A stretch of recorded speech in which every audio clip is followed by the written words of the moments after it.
ప్రార్థన చేసుకుందాం.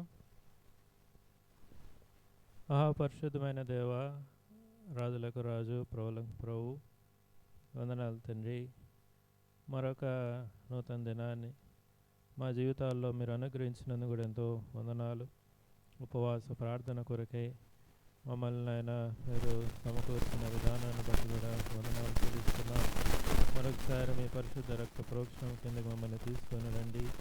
మీరే పరిశుద్ధపరుస్తూ రావాల్సిందిగా అడుగుతున్నాం. మీరే శుద్ధీకరిస్తూ రావాల్సిందిగా అడుగుతున్నాం. హృదయ తలంపుల ఆలోచనలు సమస్తము నుండి ప్రభువా మమ్మల్ని శుద్ధీకరించండి.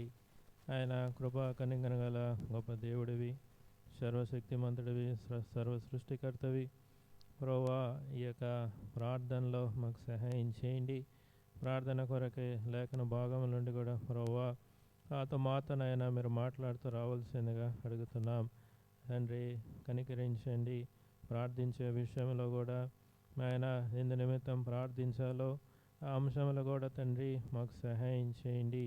ఈ యొక్క కూడిక అంతటిలో కూడా ప్రభువా ఈ యొక్క ఆధీనంలో మీరు పెట్టుకొని మీరు నడిపించండి. ఈ ఆవరణం అంతా కూడా ప్రభువా మీ ఆధీనంలో పెట్టుకోండి. ఈ యొక్క కంచె కాపుదలను అనుగ్రహించండి. ఎటువంటి ఇబ్బందులు తొందరలు ఏవి లేకుండా ప్రభువా సమాధానంగా జరుగుటకు సహాయం చేయండి.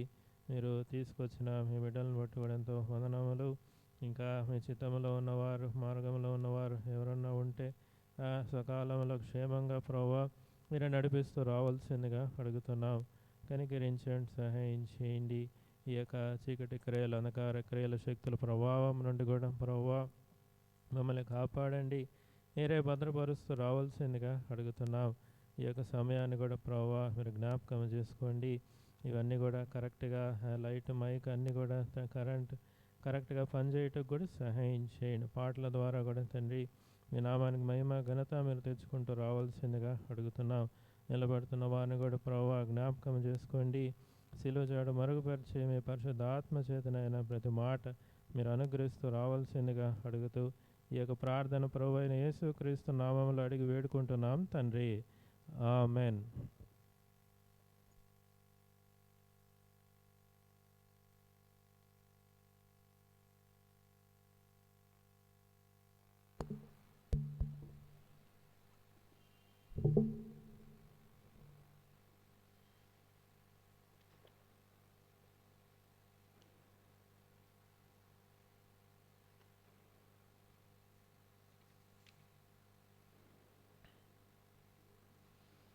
పాట సంఖ్య 573.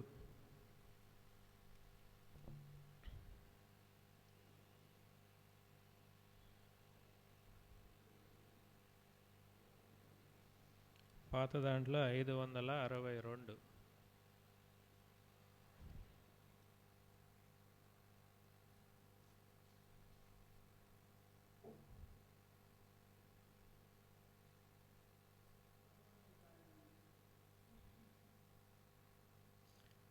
ప్రభువా నీ కార్యమును నూతన పరచుము మాలో, నూతన పరచుము మాలో.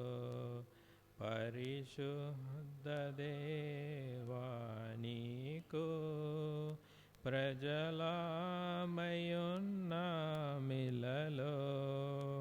ప్రజలామయున్నామిలలో.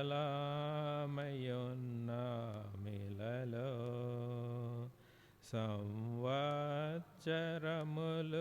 జరుగు చుండగనే సత్యదేవా, సంవత్సరములు జరుగు చుండగనే సత్యదేవా.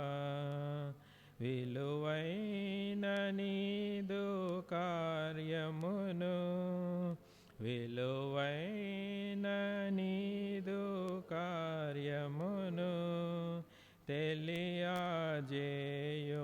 మాకు, తెలియజేయుము మాకు. ప్రభువా నీ కార్యమును నూతన పరచుము మాలో, నూతన పరచుము మాలో పాపము చేసి నీదు కోపము రేపితిమయ్యా పాపము చేసి నీదు కోపము రేపితిమయ్యా కోపించుచునే నీదు కోపించుచునే నీదు వాత్సల్యము జూపుమయ్యా వాత్సల్యము జూపుమయ్యా ప్రభువా నీ కార్యమును నూతన పరచుము మాలో నూతన పరచుము మాలో ప్రేమతో మమ్ము రక్షించి క్షేమమునిచ్చితివయ్యా ప్రేమతో మమ్ము రక్షించి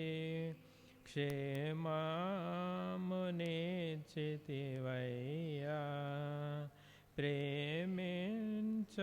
ప్రేమించకున్నాము మేము ప్రేమించకున్నాము మేము ప్రేమమయుడా నిన్ను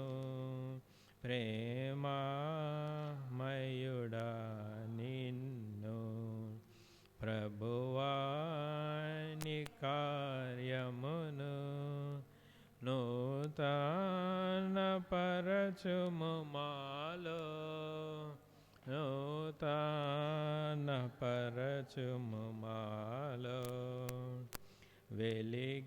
వెలిగించితివి మమ్మిలలో వెలుగైన ఓ మా ప్రభువా వెలిగించితివి మమ్మిలలో వెలుగైన ఓ మా ప్రభువా పలు చోట్లలో నా మేము పలు చోట్లలో నా మేము వెలుగాకున్నామయ్యా వెలుగాకున్నామయ్యా ప్రభువా నీ కార్యమును నూతన పరచుము మాలో నూతన పరచుము మాలో మారుచున్న లోకమున కారు తొట్లలో త్రాగన్ మారుచున్న లోకమున కారు తొట్లలో త్రాగన్ జీవాపు ఊటవు నిన్ను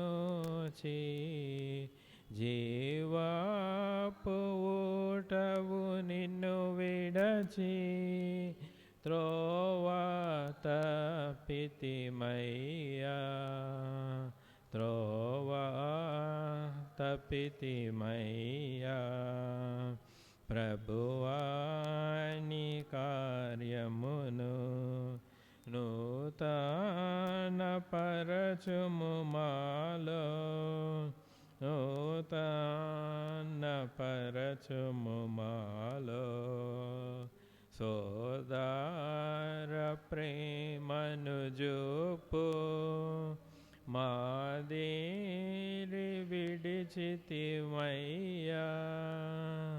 సోదర ప్రేమను జూపు మాదేరి విడచితిమయ్యా ఓదార్పు పొందిన మేము ఓదార్పు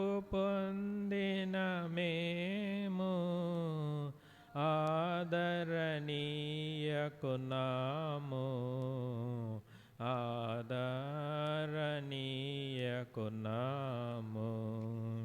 ప్రభువా నీ కార్యమును నూతన పరచుము మాలో, నూతన పరచుము మాలో.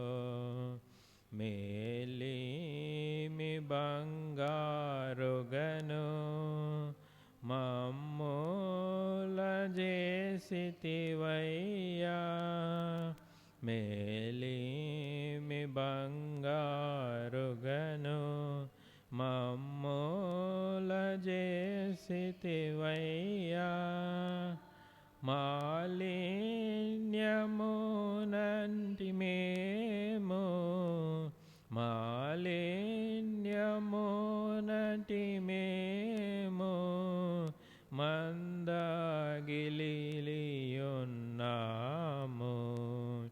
మందగిలియున్నాము. భువాని కార్యమును నూతన పరచుము మాలో, నూతన పరచుము మాలో. మాట తప్పని మా దేవా కోటగనున్నావయ్యా, మాట తప్ప మా దేవా కోటగనున్నావయ్యా.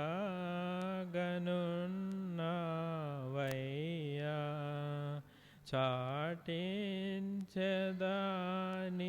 ప్రేమన్, చాటించెదానిదు ప్రేమన్, సాటి లేని ప్రియుడా, సాటి లేని ప్రియుడా.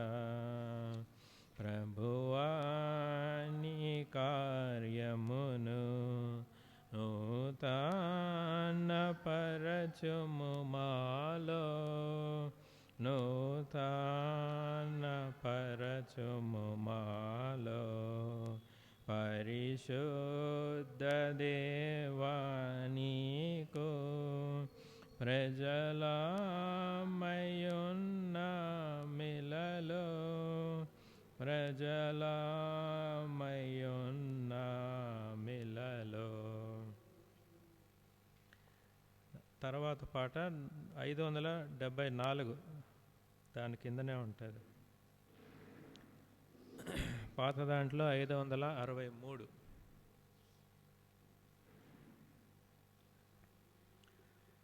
ఓ ప్రభువా ఉజ్జీవము నిమ్ము, ఓ ప్రభువా ఉజ్జీవము నిమ్ము. ఇరిగిన మనసుతోనే వేడెదను, విరిగిన మనసుతోనే వేడెదను. ఓ ప్రభువా ఉజ్జీవము నిమ్ము, ఓ ప్రభువా ఉజ్జీవము నిమ్ము. పోయితిని మొదటి ప్రేమను, చల్లారిపోయే నీ ప్రేమ నాలో. కోల్పోయితిని మొదటి ప్రేమను, చల్లారిపోయే నీ ప్రేమ నాలో. నాలో నిలుపుము నీదు ప్రేమ, నాలో నిలుపుము నీదు ప్రేమ. ఓ ప్రభువా ఉజ్జీవము నిమ్ము, ఓ ప్రభువా ఉజ్జీవము నిమ్ము. పడిన వారి ఆశ్రయమా, విడువబడిన వారి సహాయుండా. పడిన వారి ఆశ్రయమా, విడువబడిన వారి సహాయుండా, గాయపు చేతితో లేపుమా, గాయపు చేతితో లేపుమా. ఓ ప్రభువా ఉజ్జీవము నిమ్ము, ఓ ప్రభువా ఉజ్జీవము నిమ్ము. శత్రుని యురిలో చిక్కియున్నాను, నాదు బంధకమును తెంపుము నీవు. శత్రుని ఊరిలో చిక్కియున్నాను, నాదు బంధకమును తెంపుము నీవు. ఆనందము నిమ్ము మరల నాకు, ఆనందము నిమ్ము మరల నాకు. ఓ ప్రభువా ఉజ్జీవము నిమ్ము, ఓ ప్రభువా ఉజ్జీవము నిమ్ము. దోషిని నేను నీకు సకులకు అడుగుచుంటిని మన్ననమిమ్ము. దోషిని నేను నీకు సకులకు అడుగుచుంటిని మన్ననమిమ్ము. కడుగుము నీదు రక్తములోన, కడుగుము నీదు రక్తములోన. ఓ ప్రభువా ఉజ్జీవము నిమ్ము, ఓ ప్రభువా ఉజ్జీవము నిమ్ము. ఐక్యతాయే నాయభిలాష, నాదు చేదును తొలగించుము. ఐక్యతాయే నాయభిలాష, నాదు చేదును తొలగించుము. శత్రుని శక్తిని ఓడించుము, శత్రుని శక్తిని ఓడించుము. ఓ ప్రభువా ఉజ్జీవము నిమ్ము, ఓ ప్రభువా ఉజ్జీవము నిమ్ము.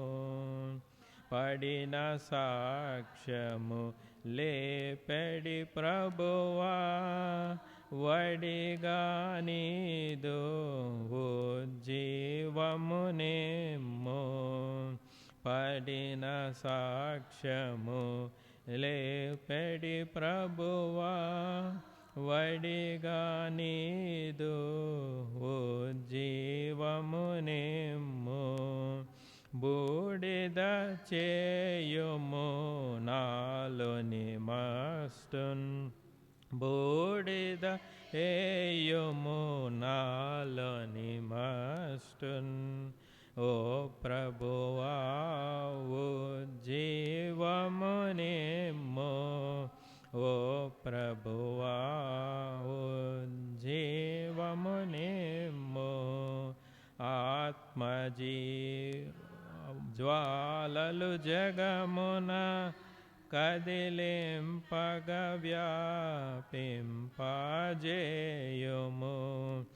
ఆత్మ ఉజ్జీవ జ్వాలలు జగమున కదిలింపగ వ్యాపింపజేయుము. హృదయమును ఫలింపచేయుము, హృదయమును ఫలింపచేయుము. ఓ ప్రభువా ఉజ్జీవము నిమ్ము, ఓ ప్రభువా ఓ జీవమునిమ్ము, విరిగిన మనసుతోనే వేడెదను, విరిగిన మనసుతోనే వేడెదను. ఓ ప్రభువా ఓ జీవమునిమ్ము, ఓ ప్రభువా ఓ జీవమునిమ్ము. ఆఖరిగా పాట సంఖ్య 580. పాత దాంట్లో 569. నీ పాద సన్నిధికి కృపామయ యేసయ్య. నీ పాద సన్నిధికి కృపామయ యేసయ్య, నీ ప్రేమ కనుగొనుచు దేవానే వచ్చితిని, ఈ ప్రేమ కనుగొనుచు దేవానే వచ్చితిని. విశ్రాంతిని చెడు దేవా, శ్రమలెల్ల తీర్చుమయ్యా, విశ్రాంతిని చెడు దేవా, శ్రమలెల్ల తీర్చుమయ్యా. సిలువాయే నా ఆశ్రయము, హాయిగా నచ్చటుండెదను, సిలువాయే నా ఆశ్రయము, హాయిగా నచ్చటుండెదను. ఈ పాద సన్నిధికి కృపామయ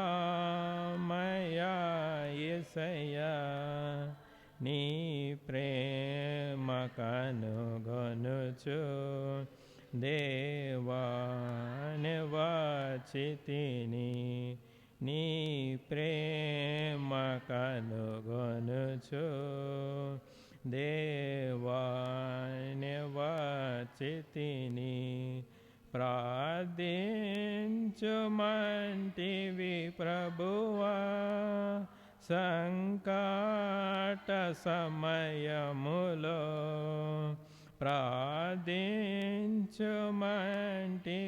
ప్రభువా, సంకట సమయములో దయచూపి నన్ను కరుణించి ప్రేమతో ఆదరించుమయ్యా, దయచూపి నన్ను కరుణించి ప్రేమతో ఆదరించుమయ్యా. ఈ పాద సన్నిధికి కృపామయ యేసయ్య, ఈ ప్రేమ కనుగొనుచు దేవానే వచ్చితిని, నీ ప్రేమ కనుగొనుచు దేవానే వచ్చితిని. నరమాత్రుడవు నీవు కావు, మొరనాలకించుము, నరమాత్రుడవు నీవు కావు, మొరనాలకించుము. మనసార ప్రార్థించుచు యేసుని దరి చేరెదను, మనసార ప్రార్థించుచు యేసుని దరి చేరెదను. నీ పాద సన్నిధికి కృపామయ యేసయ్య, నీ ప్రేమ కనుగొనుచు దేవానే వచ్చితిని. నీ ప్రేమ కనుగొనుచు దేవానే వచ్చితిని. నన్ను చేయి విడువకు నాదా, నిందలెన్నో పొందినను. నన్ను చేయి విడువకు నాదా, నిందలెన్నో పొందినను. నీకై సహించెదనంత, నీ బలము నాకిమ్ము. నీకై సహించెదనంత, నీ బలము నాకిమ్ము.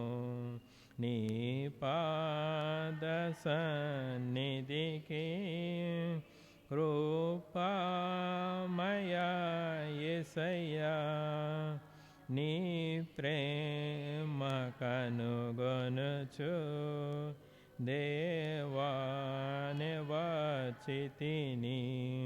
నీ ప్రేమ కనుగొనుచు దేవానే వచ్చితిని. ఆశతో నీ ముఖమును నేను ఆసక్తితో చూడా. ఆశతో నీ ముఖమును నేను ఆసక్తితో చూడా. సిగ్గుపడనుగా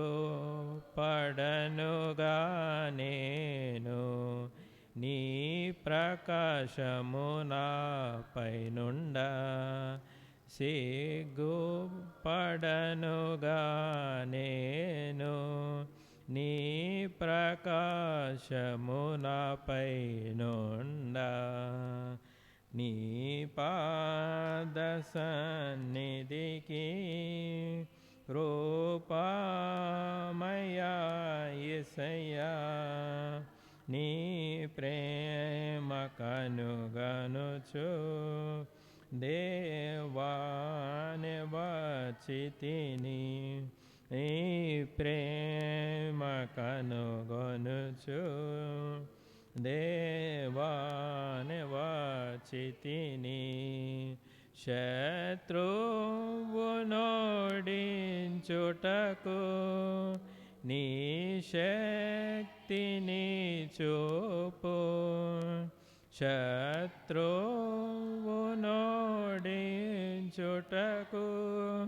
నీ శక్తిని చూపు. నన్నాదరించి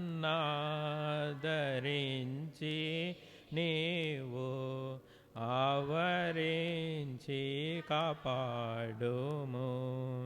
నన్నాదరించి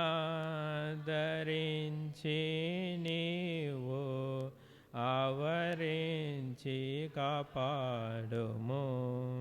నీ పాద సన్నిధికి కృపామయా యేసయ్యా, నీ ప్రేమ కనుగొనుచు దేవానే వచ్చితిని. నీ ప్రేమ కనుగొనుచు దేవానే వచ్చితిని. వించి ఎదుగునట్లు జయ జీవితాంబిమ్ము. జీవించి ఎదుగునట్లు జయ జీవితాంబిమ్ము. ఫలించి వర్ధిల్లుటకై ప్రభువా నీ కృపనిమ్ము. ఫలించి వర్ధిల్లుటకై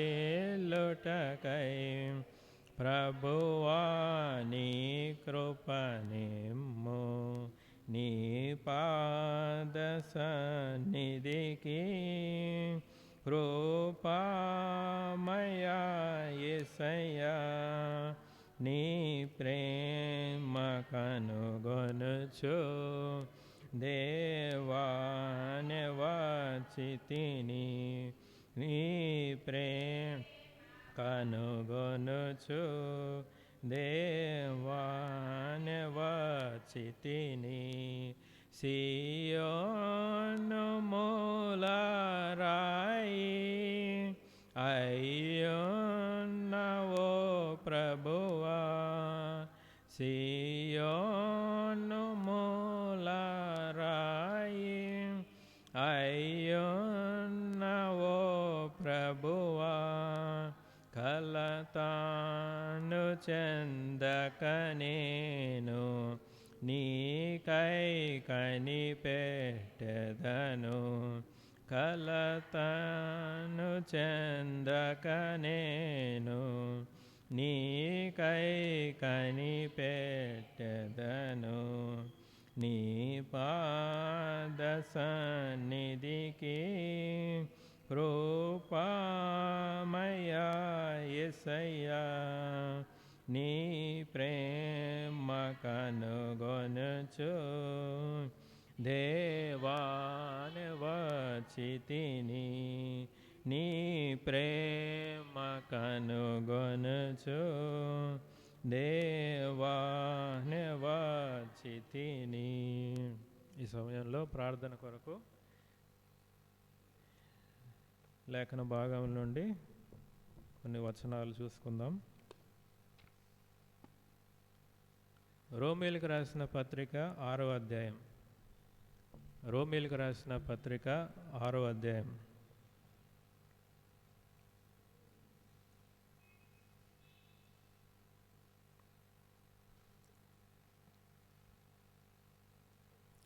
దాంట్లో 5, 6 వచనాలు, తర్వాత 12, 13 వచనాలు కలిసి చదువుకుందాం. 5, 6 తర్వాత 12, 13. 5వ వచనం, రోమీయులకు రాసిన పత్రిక 6వ అధ్యాయం 5వ వచనం. మరియు ఆయన మరణం యొక్క సాదృశ్యమందు ఆయనతో ఐక్యం గలవారమైన ఎడల ఆయన పునరుద్ధానం యొక్క సాదృశ్యమందును ఆయనతో ఐక్యం గలవారమై ఉందుము. ఏమనగా మనమికను పాపమునకు దాసులము కాకుండుటకు పాప శరీరం నిరర్ధకమగునట్లు మన ప్రాచీన స్వభావం ఆయనతో కూడా సిలువ వేయబడనని ఎరుగుదుము. 12వ వచనం. కాబట్టి శరీర దురాశలకు లోబడినట్లుగా చావునకు లోనైన మీ శరీరమందు పాపమును ఏలనీయకుడి. 13. మరియు మీ అవయములను దుర్నీతి సాధములుగా పాపమునకు అప్పగింపకుడి. అయితే మృతుల్లో నుండి సజీవులమనుకొని మిమ్మల్ని మీరే దేవునికి అప్పగించుకొనుడి. మీ అవయములను నీతి సాధములుగా దేవునికి అప్పగించుడి. చాలండి, చిన్న ప్రార్థన చేసుకుందాం. పరిశుద్ధమైన దేవా, రాజులకు రాజు, ప్రభులకు ప్రభు, వందనాలు తండ్రి. ఇంతవరకు పాటల్లో ప్రభువా మాకు సహాయపడినందుకు వందనములు. ప్రార్థన కొరకై మమ్మల్ని సిద్ధపరచండి. చదవబడిన లేఖన భాగము నుండి మాతోనైనా తండ్రి మీరు మాట్లాడి ప్రభువా మరి ఆ వాక్యం అర్థమయ్యే రీతిలో మాకు బోధించండి. తర్వాత ప్రార్థనలో కూడా ప్రభువా మాకు సహాయం చేసి మరి ఎందు నిమిత్తమై ఏ అంశాల నిమిత్తమై మేము ప్రార్థించాలో కూడా తండ్రి మీరే మమ్మల్ని నడిపిస్తూ పరిశుద్ధాత్మక సహాయాన్ని కోరుకుంటూ ఈ యొక్క ప్రార్థన ప్రభువైన యేసుక్రీస్తు నామములో అడిగి వేడుకుంటున్నాం తండ్రి, ఆమేన్.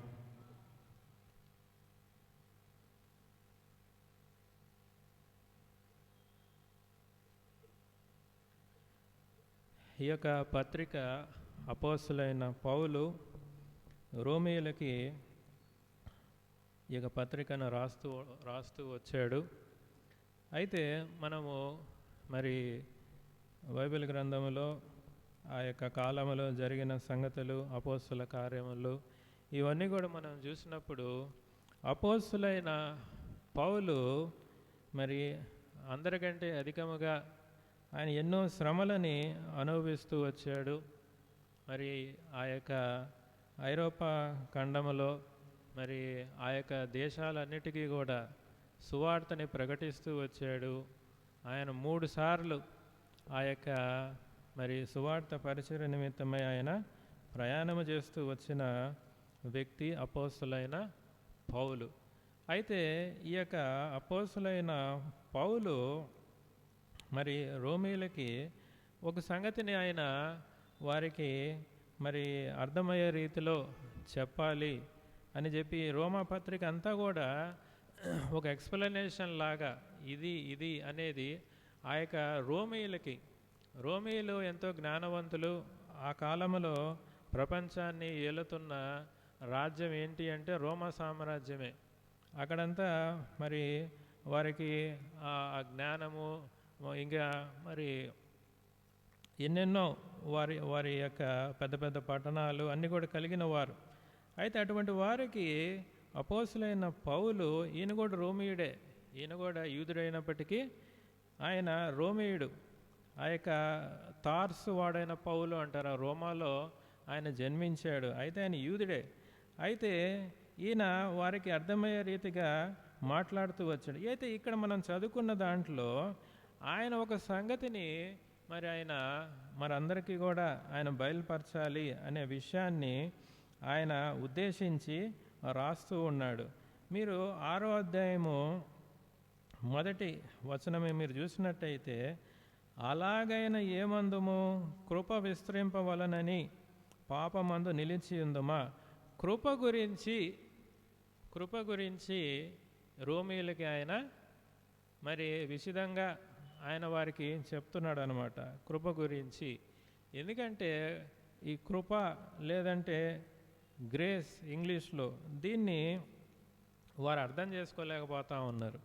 కృప గురించి ఆయన దాదాపు 2-3 అధ్యాయాలు రాస్తూ వచ్చాడు. ఈ దినాన మనము కూడా అసలు దేవుని కృప అంటే ఏంటి అనే విషయాన్ని మనము కూడా కొంత మనం చూసి తర్వాత మనం ఏమి చేయాలి అనే విషయాన్ని మనం చూసుకొని మనం ప్రార్థనలోకి వెళ్దాం. అయితే 5వ అధ్యాయము 1వ వచనం, 5వ అధ్యాయము 1వ వచనం.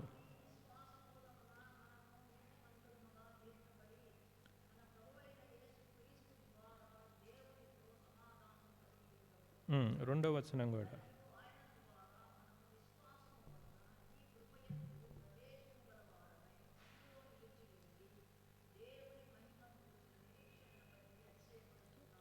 చూడండి 2వ వచనములో, 5వ అధ్యాయం 2వ వచనములో, మరియు ఆయన ద్వారా మనము విశ్వాసము వలన ఈ కృపయందు ప్రవేశము గలవారమై అందులో నిలిచి ఉండి అనే విషయాన్ని ఇక్కడ మనము ఒకసారి అది చూద్దాం. దేవుడు మనం సాధారణంగా చెప్పుకుంటూ ఉంటాం, దేవుడు కృపా కనికరం గల దేవుడు, మాకెంతో దేవుడు ఎంతో మాకు విశ్వాసులుగా ఎంతో ఆయన కృపనిచ్చాడు అని మనం ప్రార్థన చేస్తూ ఉంటాము. వర్తమానంలో కూడా వింటూ ఉంటాము, అన్నీ కూడా వింటూ ఉంటాం. అయితే ఈ కృప అనేది, అసలు కృపని మనం ఎలాగ విశ్వాసంతో స్వీకరించాలి అనే విషయాన్ని మనం చూసినట్టయితే మనందరికీ కూడా తెలుసు, మోషే ద్వారా మనకి ఏం అందజేయబడింది. దేవుడు మనకి మోషే ద్వారా ధర్మశాస్త్రాన్ని మనకి దేవుడు అందజేస్తూ వచ్చాడు. ధర్మశాస్త్రంలో మరి ఎన్నో నియమాలు, కట్టడలు ఇవన్నీ కూడా ఉన్నాయి. అయితే ఆ నియమాలు పాటించవలసిన బాధ్యత దేవుడు ఎవరిపైన పెట్టాడు? ఇజ్రాయేల్ ప్రజలు మనుషులపైన పెట్టాడు. ధర్మశాస్త్రంలో ఉన్న నియమాలన్నీ దేవునికి కాదు, ధర్మశాస్త్రంలో ఉన్న నియమాలు కట్టడలన్నీ ఎవరికి? ప్రజలకి. అంటే ఇజ్రాయేల్ ప్రజలకి ఆ కాలంలో ఇచ్చాడు. ఆ ఇజ్రాయేల్ ప్రజలు ఆ నియమాలని పాటించలేక తప్పిపోయి శిక్షకి లోనయ్యి మరి దేవుని ఉగ్రతకి లోనయ్యి వారు నశించిపోయేవారిగా కనబడ్డారు. అర్థమైందండి? ధర్మశాస్త్రము ద్వారా ఏమొచ్చింది అంటే వారు శిక్ష కొని తెచ్చుకున్నారు. అయితే దేవుడు దయదలిచి, అరెరే ధర్మశాస్త్రాన్ని వారికి నేను ఇచ్చాను, పాపం అంటే ఏందో తెలియజేయటకు ధర్మశాస్త్రాన్ని ఇచ్చి ఈ విధులు, ఈ కట్టడలు, ఆజ్ఞలు పాటించమని నేను వారికి ఇచ్చాను. అయితే వారు దాన్ని నెరవేర్చలేకపోతున్నారు. ధర్మశాస్త్రంలో ఏముంటుందంటే 10 ఆజ్ఞలలో 9 పాటించి ఒక్కటి తప్పిపోయామనుకో ఏమవుతుందంట, ఆ 10 కూడా పాటించిన 9 కూడా పాటించినట్టే. అర్థమవుతుందా అండి? 10 ఆజ్ఞల్లో 9 పాటించి ఒకటి ఫెయిల్ అయిపోయామనుకోండి, ఆ 9 కూడా పోయినట్టే. చూడండి అది ఎంత మరి కష్టతరమైందేదో. అంటే మానవుడు వాటిని పాటించలేకపోయాడు. ఇజ్రాయేల్ ప్రజలు కూడా వాటిని పాటించలేకపోయారు. కాబట్టి దేవుడు ఏం చేశాడంటే, మరి ప్రభువైన యేసుక్రీస్తుని అంటారు కదా, ఆయన కృపా సత్య సంపూర్ణుడు అని. ప్రభువైన యేసుక్రీస్తుని ఈ లోకానికి పంపించి మన పక్షాన ఆయన ధర్మశాస్త్రాన్ని నెరవేర్చేశాడు. మన పక్షాన ధర్మశాస్త్రాన్ని, మనము పాటించవలసిన ఆజ్ఞలు, విధులు, కట్టడలు అన్నీ కూడా ప్రభువైన యేసుక్రీస్తు పాటించి మన పైన ఉన్న పాపదోషాన్నంతా ఆయన పైన వేసుకొని ఆయన సమస్త పనంతా ఆయన జరిగించేసి ఆయన తిరిగి తండ్రి దగ్గరికి వెళ్ళిపోయాడు. తండ్రి దగ్గరికి వెళ్ళిపోయి మనల్ని ఏం చేయమంటున్నాడంటే, నన్ను కేవలం మీరు ఏం చేయాలి, విశ్వసించండి చాలు. నన్ను ఏం చేయాలి, అందుకే ఇక్కడ ఆయన అంటున్నాడు చూడండి, 5వ అధ్యాయం, రోమీయులకు రాసిన పత్రిక 5వ అధ్యాయం 2వ వచనములో, మరియు ఆయన ద్వారా మనము విశ్వాసము వలన ఈ కృపయందు ప్రవేశము గలవారమై అందులో నిలిచియుండి దేవుని మహిమను గూర్చిన నిరీక్షణను బట్టి అతిశయపడుచున్నాము. కాబట్టి ఇప్పుడు మనం ఏం చేయాలి అంటే, దేవుడు నా పక్షాన నెరవేర్చాడు, ఇంక నేను చేయవలసింది ఏమీ లేదు అని మనం విశ్వాసం ఉంచుటయే అప్పుడే కృప పనిచేస్తుంది. కానీ నేను ధర్మశాస్త్రంలో ఉన్నవన్నీ కూడా నేను ఇప్పుడు చేస్తాను, నేను ఏదన్నా ఇప్పుడు చేయటం వల్ల నా పాపాన్ని నేను తొలగించుకుంటాను అని మనం అనుకున్నట్టయితే మనము పాపుల కిందనే లెక్కింపబడతాం. ఎందుకంటే ఏదైతే మానవుడు చేయలేకపోయాడో ప్రభువైన యేసుక్రీస్తు నీ నా పక్షాన్ని చేసి ఆయన వెళ్ళిపోయాడు. ఇప్పుడు మనం చేయవలసింది ఏంటి అంటే, తిరిగి మళ్ళీ వాటిని నేను చేస్తాను అనేది కాదు, నువ్వు చేయలేవు. కేవలం మనం ఏం చేయాలంటే విశ్వాసము ద్వారా ఆ యొక్క కృప దేవుడు మనకి ఇచ్చాడు కాబట్టి, ఏదైతే మనం చేయలేకపోయామో ఆయన చేశాడు కాబట్టి దాన్ని మనం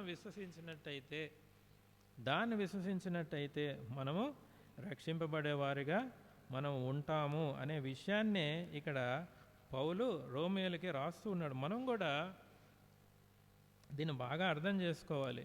కృప అంటే ఆయన ఏదో దయదలిచి మన పక్షాన మనం చేయవలసినవన్నీ కూడా ఆయన చేసాడు. మనం చేయవలసినవన్నీ కూడా ఆయన చేశాడు. ఆయన చేసిన దాన్ని మళ్ళీ మనం చేసేసిన దాన్ని మళ్ళీ మనం చేయాలి అనుకోవడము అది మరి బుద్ధిహీనతే. కాబట్టి ఆయన ఏదైతే చేశాడో దాన్ని మనం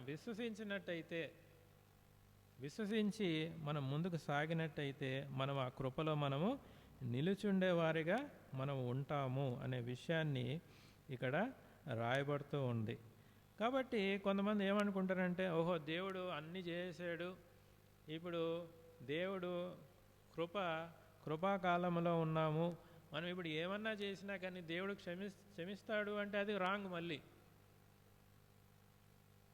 మీకు అర్థం కావాలి అంటే, కొన్నిసార్లు మనం తెలిసి పాపం చేసామనుకోండి, కృపలో ఉన్నాం కదా, దేవుడు నా పక్షాన అన్నీ కూడా పాపాలు మోసేసాడు కదా, ఇంకా ఇది కృపాకాలము కదా. అందుకే 6వ అధ్యాయం 1వ వచనములో అంటున్నాడు, అలాగైనా ఏమందుము, కృప విస్తరింపవలనని పాపమందు నిలిచి ఉందమా, అట్లనరాదు. పాపం విషయమై చనిపోయిన మనం ఇక మీదట ఎలాగ దానిలో జీవించుదుము అనే విషయాన్ని ఇక్కడ రాస్తూ వచ్చాడు. మీకు అర్థం కావడానికి ఒక ఉదాహరణ నేను చెప్తాను. తెలిసి మనము పాపము చేసినప్పుడు దేవుడు మళ్ళీ మనల్ని శిక్షించేవాడే. మరి కృప ఎక్కడ పనిచేస్తుంది? కృప ఎక్కడ పనిచేస్తుంది అంటే, నేను ఇప్పుడు దాదాపు ఒక 10-15 సంవత్సరాల క్రితం ఒక సాక్ష్యం విన్నాను. నెల్లూరులో ఒక వ్యాపారవేత్త దేవుడిని నమ్మాడు. టీవీలో ఇంటర్వ్యూ ఇచ్చి సాక్ష్యం చెప్పాడు అనమాట. అదేదో శుభవార్త ఛానల్లో ఏదో ఛానల్లో ఆయన సాక్ష్యం చెప్పాడు. దేవుడు ఆయనకి ఒక 10 మందికి ఉపాధి కలగజేసే అంత స్థితిలో పెట్టాడు ఆయనకి ఏదో ఈ మోటార్ బిజినెస్లోనే ఏదో ఉంది. ఆయన కింద ఆయన ఫ్యాక్టరీలో ఒక 10-15 మంది ఆయన కింద ఉద్యోగస్తులు కూడా ఉన్నారు. వారందరికీ కూడా ఆయన ఉపాధి కలగజేసే స్థితిలో దేవుడు ఆయన్ని పెట్టాడు అనమాట. అయితే ఆయన సాక్ష్యం ఏంటి అంటే, ఆయన త్రాగుడికి బానిసైపోయాడు. దేవుడు రక్షించినప్పటికి కూడా ఆయన త్రాగుడి నుండి బయటపడలేకపోయాడంట. అర్థమవుతా ఉంది? దేవుడు క్షమించి ఆయన అతన్ని రక్షించాడు, ఆయన రక్షింపబడ్డాడని తెలుసు అంట ఆయనకి. అయితే ఆయన త్రాగుడు నుండి బయట పడలేకపోయాడంట. ఎంత ప్రయత్నించినా కానీ ఈ ప్రయత్నమే మనం చేయకూడదు. అర్థమైందా? నువ్వు ఎంత ప్రయత్నించినా కానీ మనం దేవుని కృపకు దాన్ని అప్పగించాలి కానీ నా సొంత శక్తితో నేను దీని నుంచి బయటపడతాను అని ప్రయత్నమే మనము చేయకూడదు. అందరూ చేసే తప్పు ఇదే. నువ్వు ప్రయత్నించే కొద్దీ అది ఏమవుతుంది అంటే అది ఇంకా ఎక్కువ వెళ్ళిపోతుంది. అందుకే ఇందాక మనం అది కంటిన్యూ చేస్తాను. ఆయన 13వ వచనంలో, రోమీయులకు రాసిన పత్రిక 6వ అధ్యాయము 13వ వచనములో ఆయన ఏమంటున్నాడు? మరియు మీ అవయములను దుర్నీతి సాధనములుగా పాపమునకు అప్పగింపకుడి, అయితే మృతుల్లో నుండి సజీవులమనుకొని మిమ్మల్ని మీరే దేవునికి అప్పగించుకొనుడి. మనం ఏం చేయాలంటే దేవునికి అప్పగించాలి. అయితే ఆ బ్రదర్ ఏం చెప్పాడంటే, అయితే ఇప్పుడు ఎట్లాగా మరి ఆయన దాని నుండి విడుదల పొందాడు అని మనం చూసినట్టయితే, ఆయన తన ఆఫీస్లో కూర్చొని బైబిల్ చదువుకునేవాడంట. బైబిల్ చదువుకున్న తర్వాత దాన్ని మాత్రం మానలేకపోయేవాడు అనమాట, తాగేసేవాడంట. అయితే ప్రభువా నేను ఇంకేం చేయలేను, నా వల్ల ఇది కాదు అట్లని చెప్పి బైబిల్ చదవడం నేను మానను, నువ్వేం చేస్తావో చెయ్యి అని చెప్పి దేవునికి అప్పగించుకున్నాడంట. దేవుడికి అప్పగించుకొని ప్రతిరోజు బైబిల్ చదివి ప్రార్థన చేసుకోవడం మాత్రం ఆపలేదు. ఇది జరుగుతూనే ఉంది, అది జరుగుతూనే ఉంది. దేవునికి అప్పగించేసుకున్నాడు. కొన్ని దినాలైన తర్వాత సంపూర్ణంగా విడుదల పొందాడంట. సంపూర్ణంగా విడుదల ఇంకెప్పుడు కూడా మళ్ళీ తాగలేదు.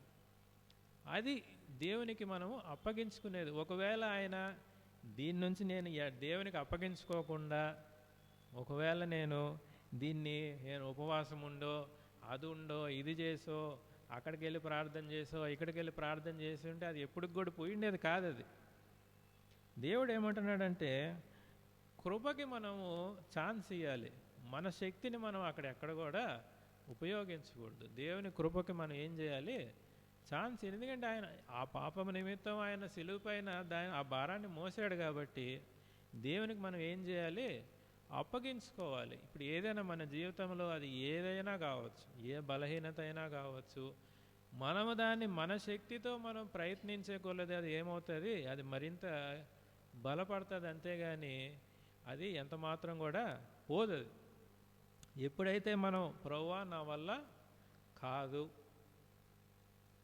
కాదు, నేను ఇప్పుడు దీని గురించి నేను చేయలేను అని ఎప్పుడైతే దేవునికి మనం అప్పగించుకుంటామో అప్పుడు ఆయన ఏం చేస్తాడు అంటే దాని నుంచి ఆయన విడుదల చేస్తాడు. కాబట్టి ఈ విషయాన్ని బట్టి మనం ఈ దినాన్ని మనం ప్రార్థించాలి. అందుకే చూడండి ఇక్కడ ఏమంటున్నాడు, ఎవరికి అప్పగించుకోవాలంట 13వ వచనంలో ఇంకా కంటిన్యూ చేసినట్టయితే, మీ అవయములను నీతి సాధనములుగా దేవునికి అప్పగించుకోండి. 13వ వచనం మొత్తం మనం చదివినట్టయితే దేవునికి అప్పగించుకోవాలి అనే విషయాన్నే ఇక్కడ రాయబడుతూ వచ్చు. ఎందుకంటే 14 మీరు కృపకే గాని ధర్మశాస్త్రమునకు లోబడిన వారు కారు గనక పాపము మీ మీద ప్రభుత్వము చేయదు.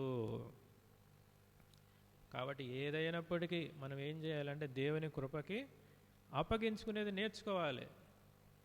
ఇది మనకి చాలామంది ఇక్కడ ఫెయిల్ అయిపోతారు, అప్పగించరు. మనమే పోరాడతాం, దాంతో మనమే ప్రయత్నం చేస్తాం. మనం ఎంత ప్రయత్నం చేసినా మనమే ప్రయత్నం చేసే కొలది అది ఏమైపోతుందంటే ఒకరోజు పోయినట్టు ఉంటుంది, కానీ తర్వాత అందుకే మనం కొంతమంది చూస్తూ ఉంటాం, వారం రోజులు బలవంతంగా తాగకుండా ఉంటారు. తర్వాత ఒకరోజు ఏం చేస్తారు, పోయి ఫుల్గా అక్కడ పోయి తాగేసి పడిపోతారు.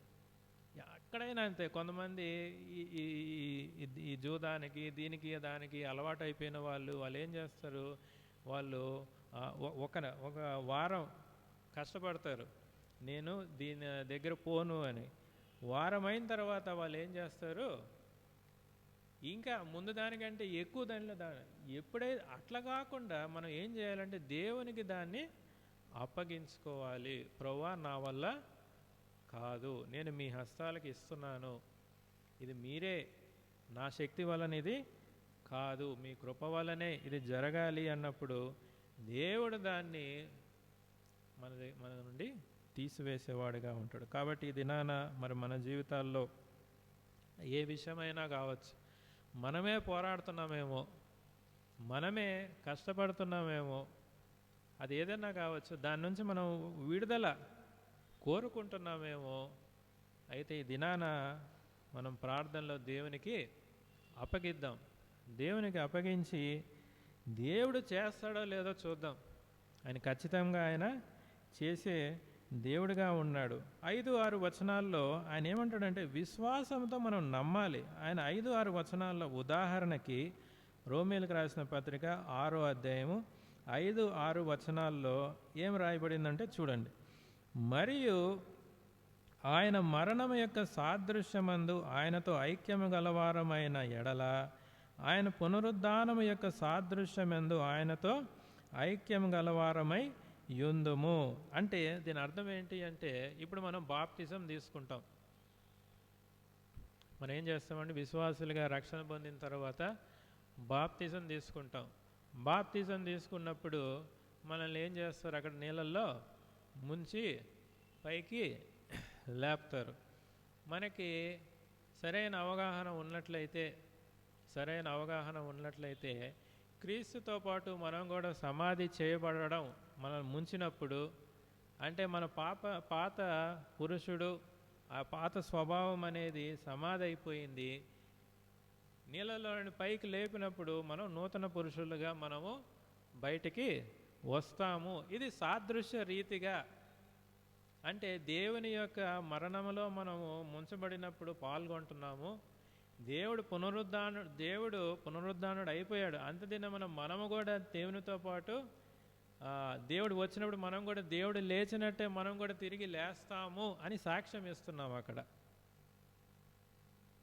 మరి ఎంతమంది దాన్ని నిజంగా నమ్మి విశ్వసిస్తున్నారో మనకైతే తెలియదు. ఏదో బాప్తిజం అంటే ఏదో ముంచేసి బయటికి పంపించేసి వెళ్ళిపోవడము అనేది కాదు. దానివల్ల ఏంటి అంటే ప్రభు ఎలాగైతే తిరిగి లేచాడో నేను కూడా అంత్య దినమున నేను కూడా తిరిగి లేస్తాను అని నమ్మాలి అనేదే ఈ 5వ వచనం.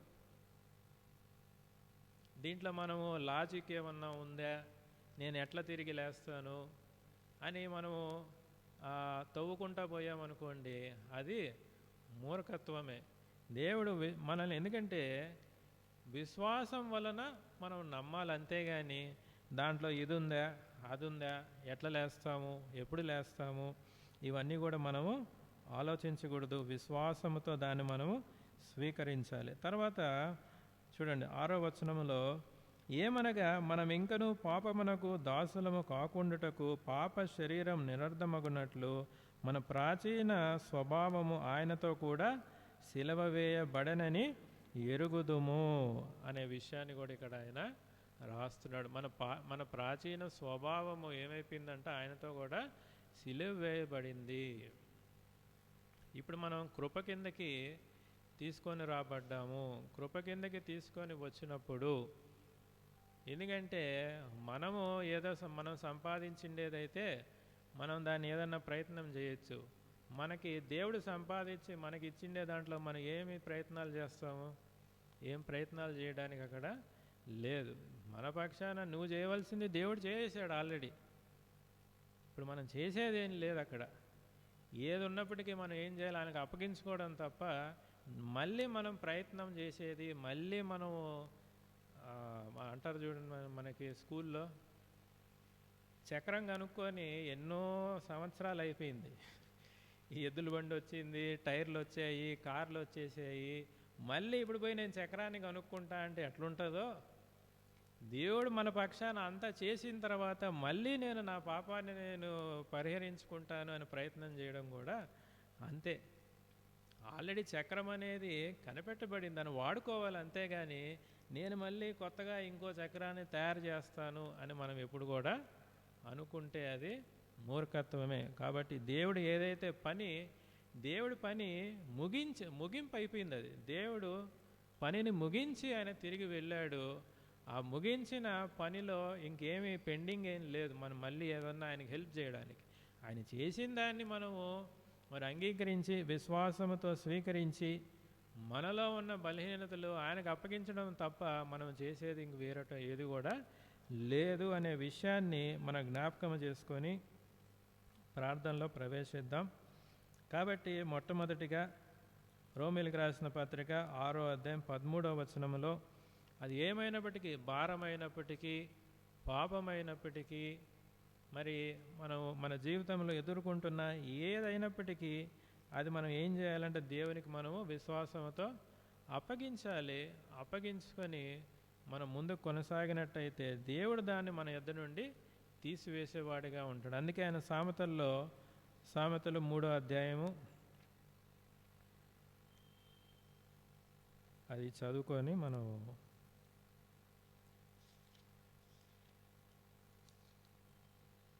చూడండి. నా కుమారుడా, మొదటి వచనం, సామెతలు 3 మొదటి వచనం, నా కుమారుడా, నా ఉపదేశం మరువకము, నా ఆజ్ఞలను హృదయపూర్వకముగా గైకనము, అవి దీర్ఘాయువును సుఖజీవముతో గడుచు సంవత్సరములను శాంతిని నీకు కలగజేయును.